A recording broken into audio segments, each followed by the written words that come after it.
Good morning. It's Antoinette. I'm going to go through Hebrews chapter 6 this morning. And my topic is While I Wait. What do we do while we're waiting for Kairos to meet with Chronos and bring manifestation of the word that was spoken to you, or the promise that was given to you, or the dream that you had, the vision that you had? What are you doing while you wait? In Hebrews chapter 6, verse 15, it says, "And so after he had patiently endured, he obtained the promise." In the Amplified Version, it says, "And so he patiently waited. He realized the promise in the miraculous birth of Isaac as a pledge of what was to come from God." So in the process of waiting, what are you doing?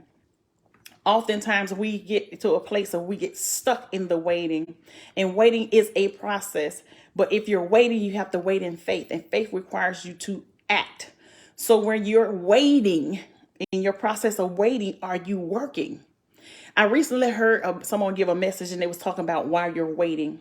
And in the process of your waiting, do you not realize it's just like the waiter who waits on you in the restaurant? And this analogy blew my mind because I had to really listen to it. When the waiter comes to take your order, the waiter's still waiting on the food to be processed. But in the time that he's waiting for your food to come, and you're sitting at the table waiting, you're conversating with who you're with, or you're watching sports on the TV. You're still doing something productive while you're sitting waiting. But the waiter who's waiting on you, who has taken your order, is still working. She is still working. She's waiting for your food to be produced by the kitchen, but still serving other people. She's bringing you extra drinks, or refilling your drink, or asking you, do you need anything else further? While she continues, or he continues to wait on other people, there's a process of working. So in the wait, while we're waiting on the word, while we're waiting on the vision, while we're waiting on the manifestation of the promise, are you working? Are you doing work? Are you working? Are you in preparation for what's to come? That requires you to move, to act. Are you waiting for a promotion on your job? But are you still working hard in the position you're in, showing them that you can obtain, or that you can maintain the responsibility, the accountability, the integrity, the loyalty in the position you're in now, so that when you get the promotion, because you're waiting, you're still working, so that when the promotion comes, you're working at that level. Or if you're waiting for a promotion and it requires more information, or more intelligence, or more knowledge, are you in preparation by taking the courses? Are you looking up the information? Are you researching where you're going? That is the what you do while you're waiting. We continue out to do the last thing that God told us to do. Abraham, in his waiting, because the baby still had to be formed in Sarah's womb, and it still had to be processed, Abraham continued to work. But he understood, as he patiently waited for the promise to come, he still had work to do. He still had to make sure he was in preparation for the child. Listen, when a woman becomes pregnant and she's in the process of waiting out the 9 months, there's things she does in preparation before the baby comes. So in your waiting, there is work. In your waiting, there's preparation. If there was a promise, if there was a word, there was a vision, God has given you creativity to create some things. As you're waiting for the manifestation of it to come into the fullness, there's preparation, there is work, and you're doing it by faith. Faith requires you to work.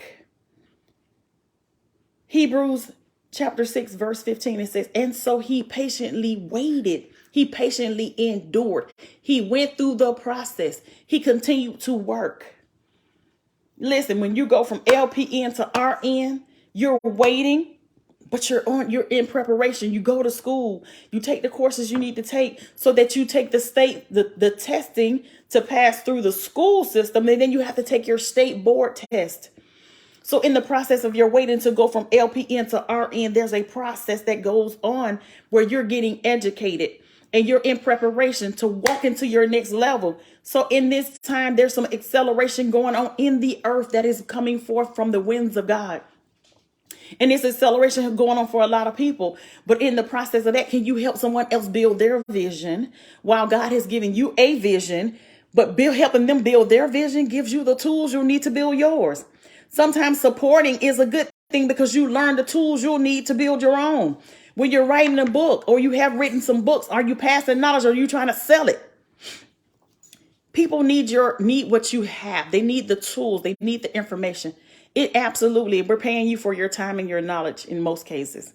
But are you assisting other people to come up to where you are? They're trying to do the work. They're in preparation. They're in their waiting season. But while you wait, don't just sit still. Don't just sit there twiddling your fingers.